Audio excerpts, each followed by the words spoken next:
들어보시겠습니다. 네, 앞에 너무 달콤해서 전 남편이 없거든요. 먼저 하나를 보냈습니다. 만질 수가 없어요. 근데 오늘부터는 자식을 더 많이 만지겠습니다. 네,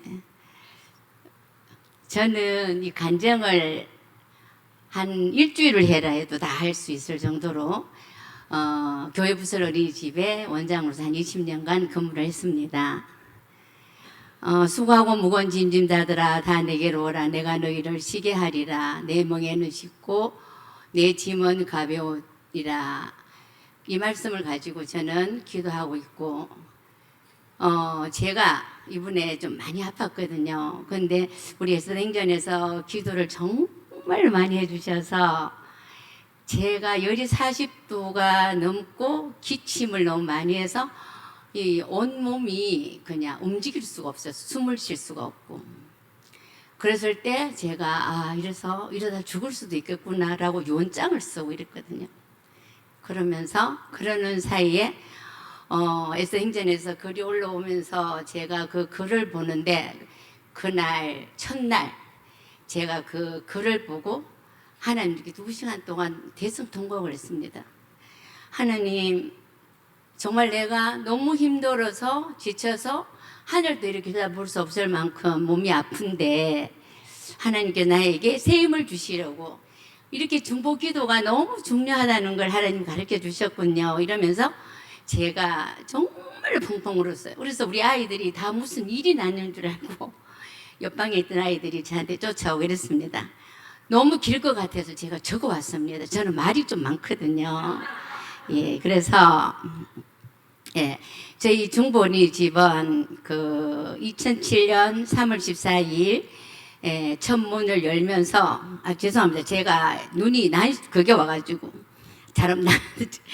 노안이 와서 잘 안 보입니다. 안경을 벗어야 잘 보이거든요. 3월 14일 날 첫 문을 연 날부터 오늘에 이르기까지 저는 단 한 번도 이곳이 제 것이라고 생각해 본 적도 없고 전 늘 이렇게 하나님께 고백을 합니다. 우리 어린이집의 대표는 하나님이시고 원장님은 예수님이십니다. 저는 단지 행정일을 맡아 수정되는 작은 자일 뿐입니다. 냉정력과 지혜로는 하루도 견딜 수 없기에 매일 저녁 9시가 되면 모든 교직원들이 단톡방을 열고 함께 무릎을 꿇고 하나님의 도우심을 구하며 내일을 준비한답니다.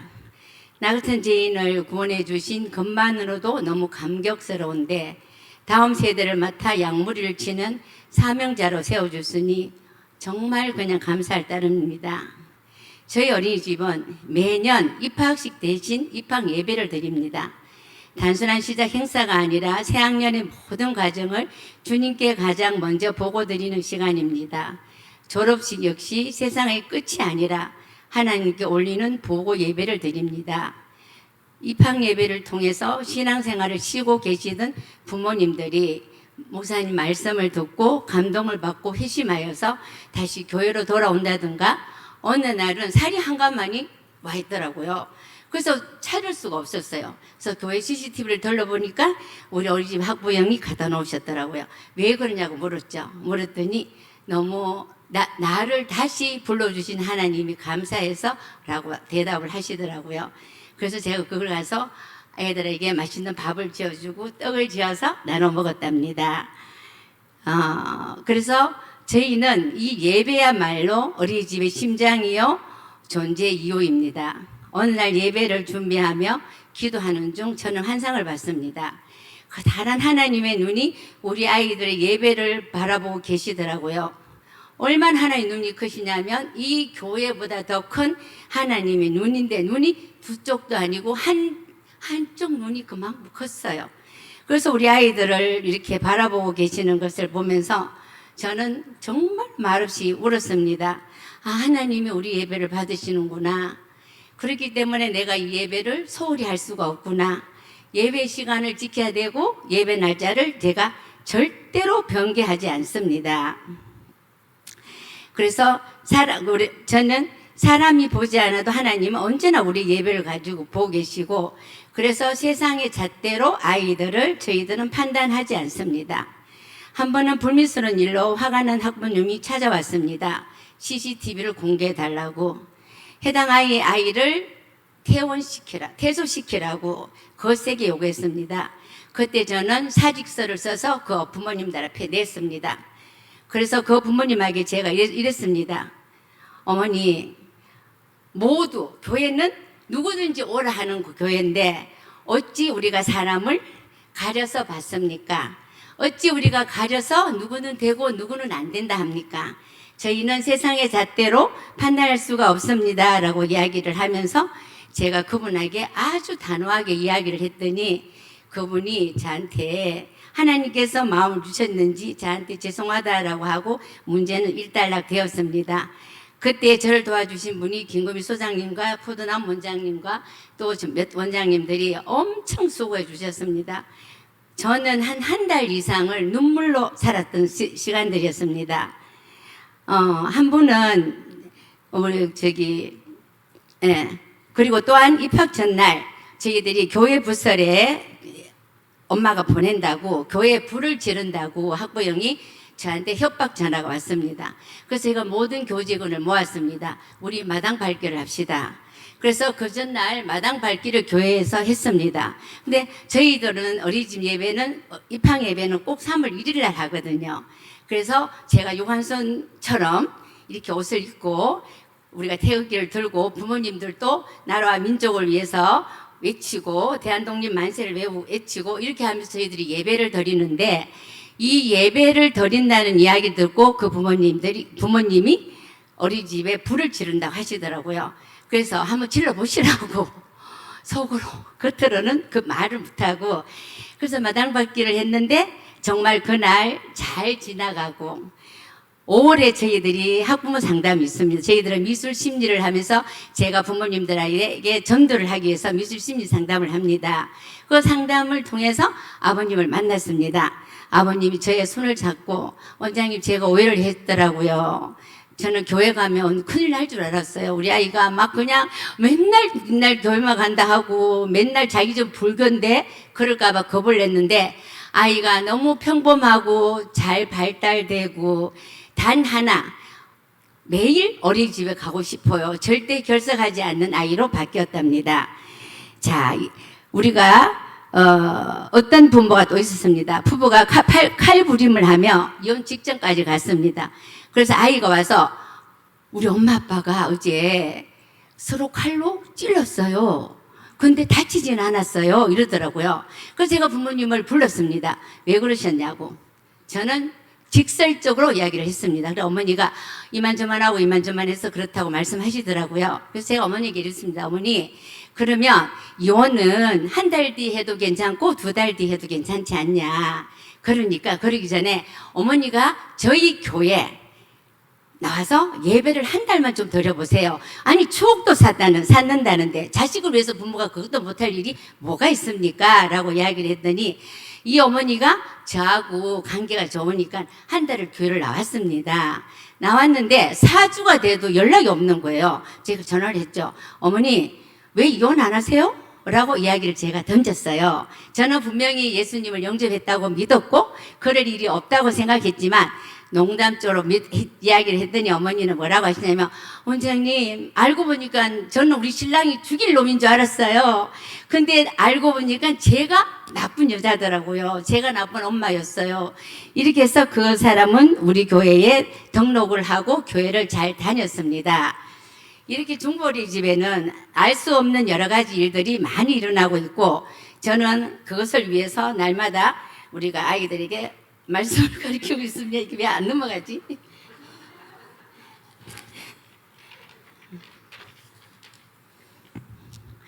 예, 해마다 저희들이 성경 암송 대회를 합니다. 암송 대회를 하는데 이거는 상을 주기 위한 게 아닙니다. 저희는 암송을 매일 아침에 5분간 암송을 합니다. 그걸 대회를 합니다.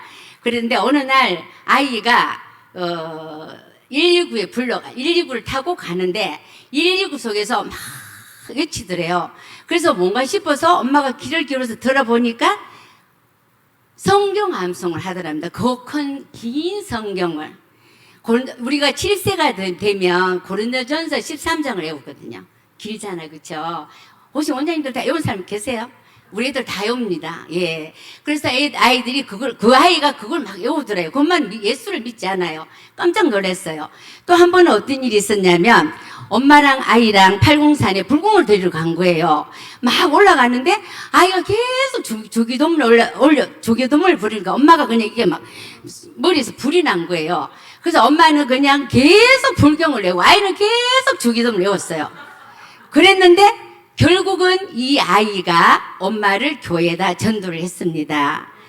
예, 우리가 또 어떤 일이 있냐면, 저희가 아이들한테 우리가 그 추석 명절, 그 다음에 구정 명절날 절대로 절하면 안 된답니다, 제가. 왜냐하면 절에서 할아버지가 와서 음식을 먹는 것도 알고 할머니가 와서 음식을 먹는다면 나는 상을 너무 멋지게 차릴 거야. 근데 안 오셔. 올 수가 없어. 우리는 하나님께 그냥 감사하다고 예배만 드립니다. 감사하다는 말만 하면 돼. 왜? 하나님 모든 우주 만물을 다 만드셨으니까 이렇게 이야기를 합니다. 근데 이 아이가 너무 당당하게 절을 안 한 거예요.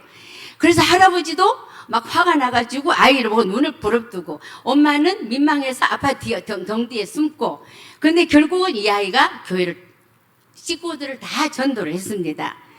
예. 또 찬양이 싫어서 다른 기관으로 옮겼습니다. 저희들은 매일 찬양을 하니까. 근데 이 아이가 공황장애가 온 거예요. 그래서 아이가 공황장애가 오고 밥도 안 먹고 그래서 물었대요. 너 왜 밥 안 먹니? 나 중보리 집에 가서 찬양 부르고 싶어. 나 예배 드리고 싶어. 이랬다는 거예요. 그래서 이 아이가 다시 중보리 집으로 돌아왔습니다. 제가 또 저희들은 뭘 하냐면, 그래서 제가 어머니에게 뭐라고 했는지 아세요? 어머니 혹시 18번 계세요? 18번 곡이 있대요. 노래방 가서. 이 아이에게 18번 곡은 찬양입니다. 왜냐하면 찬양은 아이들의 마음을 바꿔주기 때문에, 그래서 그렇습니다 라고 이야기를 했습니다. 그리고 이제 저희는 할렐루야 데이를 합니다. 할렐루야 데이를 하는데, 제가 어머님들한테 이렇게 이야기합니다. 세상 사람들이 귀신을 쫓아갈 때 저희는 할렐루야 데이를 하는데, 어머니 한국에도 귀신이 너무 많아요. 한국 귀신도 셀 수 없이 많단 말이에요. 그런데 뭐가 모자라서 외국 귀신까지 받아들여가지고 좋다고 이야기를 하느냐고. 저희는 절대 그럴 수 없습니다.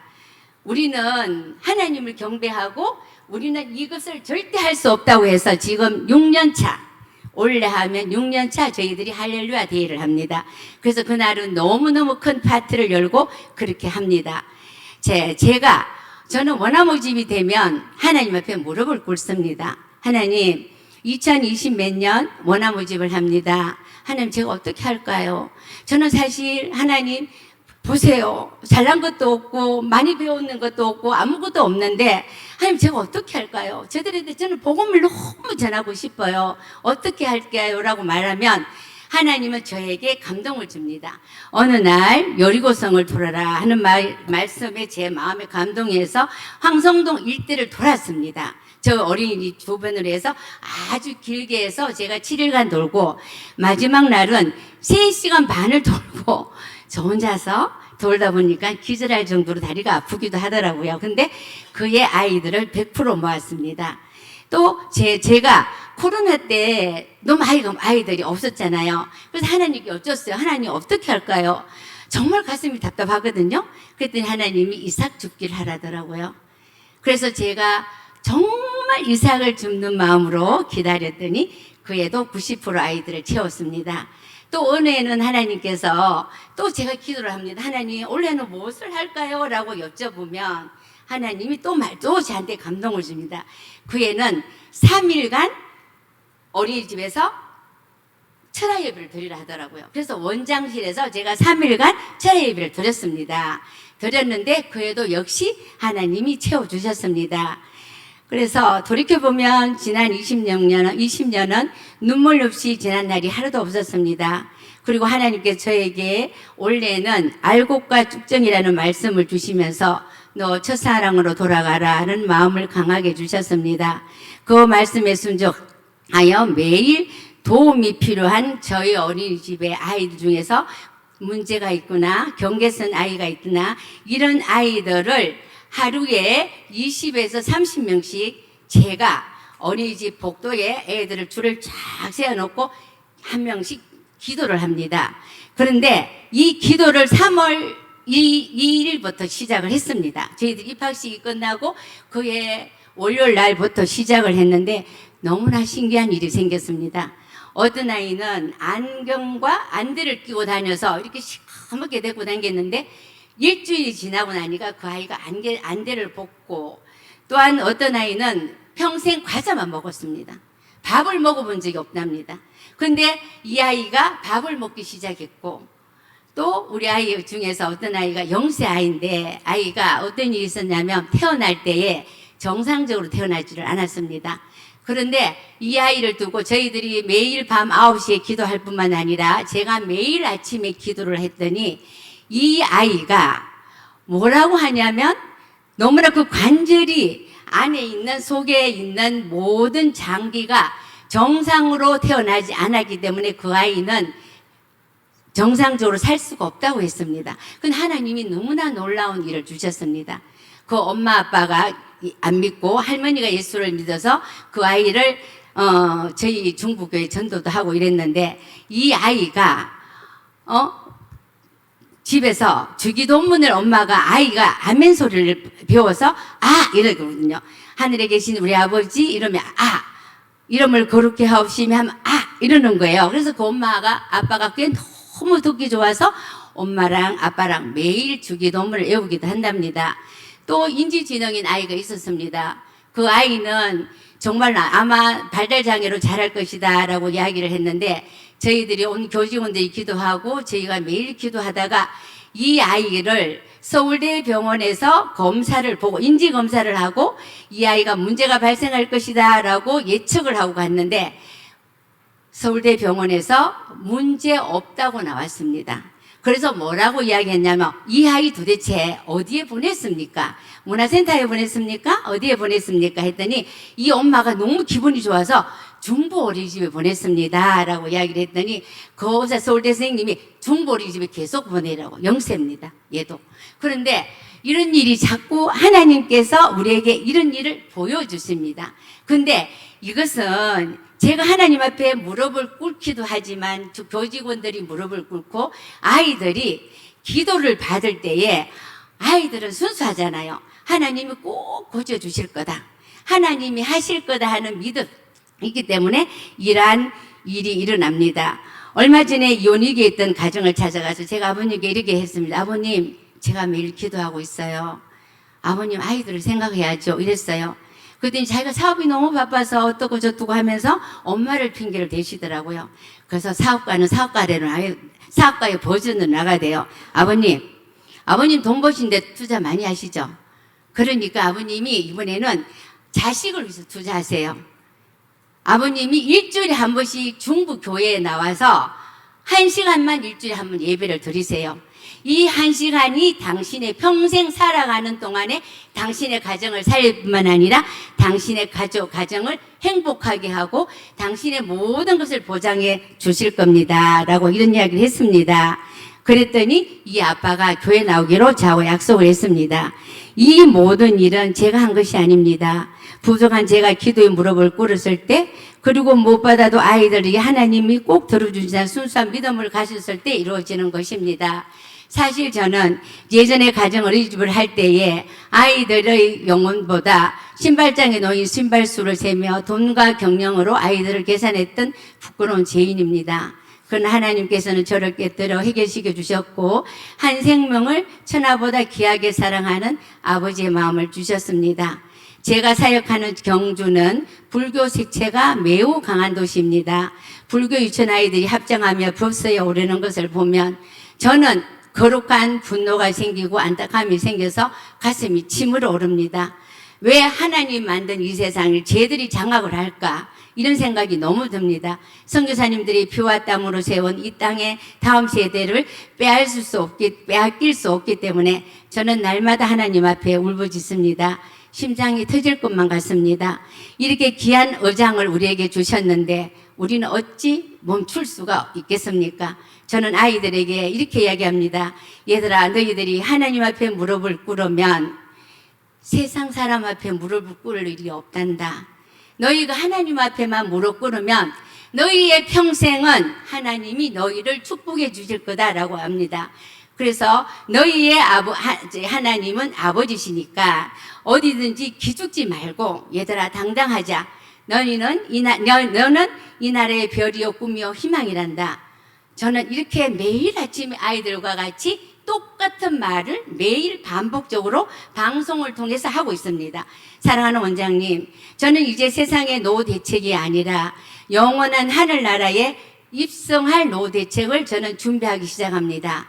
아버지가 계신 본향을 생각만 해도 저는 눈물이 납니다. 제가 나이가 60이 되어 보니 이 땅은 정말 아무것도 아니요. 손에 쥐을 수도 없고 만질 수도 있고 가져갈 수도 없다는 것을 더 느꼈습니다.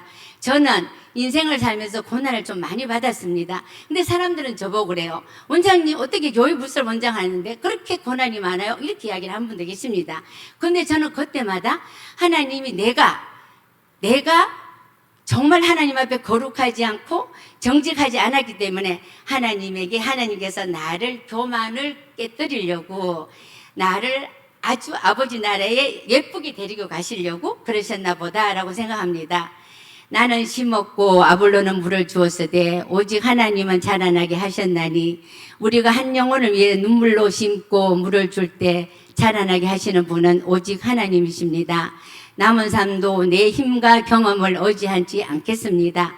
아이들의 영혼 속에 세상의 흔적이 아니라 예수 그리스도의 거룩한 우리가 흔적을 남겨야 되겠습니다. 저는 이렇게 말합니다. 하나님이 하셨습니다. 오직 하나님이 하셨습니다. 이렇게 말씀을 드립니다. 저는 사실 올해가 저희 어린이집에 제가 정년으로 퇴직을 합니다. 그래서 제가 기도를 할 때 이렇게 기도합니다. 하나님, 세상의 다른 사람들이 왜 중보리집에 갈까라고 이렇게 생각했을 때 저 어린이집은 달라. 저 어린이집에 가니까 아이가 달라져. 왜 달라질까? 왜 달라질까? 궁금해했을 때 저 어린이집은 기도를 하니까 아이의 심령이 바뀌고 얼굴이 바뀌고 가정이 바뀌고 모든 것이 바뀌더라. 어쩌면 부족한 아이도 저 어린이집에 가면 사랑스러운 아이로 바뀌더라. 이런 소리를 꼭 만들어서 하나님이 살아계심을 꼭 자랑해서 하나님한테 올려드리고 싶습니다. 저는 오늘 이 간증을 좀 많이 적었는데 어떤 생각이 들었냐면 잘못하다가 괜히 제 이야기가 될까 싶고 저는 절대로 한 것이 없고 저는 너무 부족하고 너무 소심하고 그런 사람이지만 하나님께서 저에게 제가 가장 행복한 것은 저는 젊은 날에 뜨거운 사랑을 해봤듯이 내가 성경학교를 시작하기 전날은 그렇게 뜨거운 사랑을 했을 때의 그 뜨거움보다 더 강한 하나님을 향한 매력이 제 가슴 속에서 불끈불끈 일어나서 잠을 못 잡니다. 빨리 아침이 되었으면 좋겠고 밥을 안 먹어도 좋고 교회 예배를 드리는 순간에 가슴이 터질 듯이 기쁩니다. 왜? 하나님의 아이들을 만들어야 되니까. 그래서 다음 세대 우리는 정말 중요한 부분을 차지하고 있습니다. 왜? 우리는 이 나라는 다음 세대가 살아있지 않으면 절대적으로 이 나라를 지킬 수가 없습니다. 그래서 여러분들이 정말 여기에서 교회 부설이 아니라도 부모님들은 기도해 주는 걸 너무 좋아하더라고요. 내가 어떤 원장님한테 그랬습니다. 만약 우리 경주에 오늘 12분이 오셨고 경주에 한 16분이 계시는데 16 원장님들이 1년에 한 명씩만 전도하면 경주에 16명 아이가 하나님께로 돌아옵니다.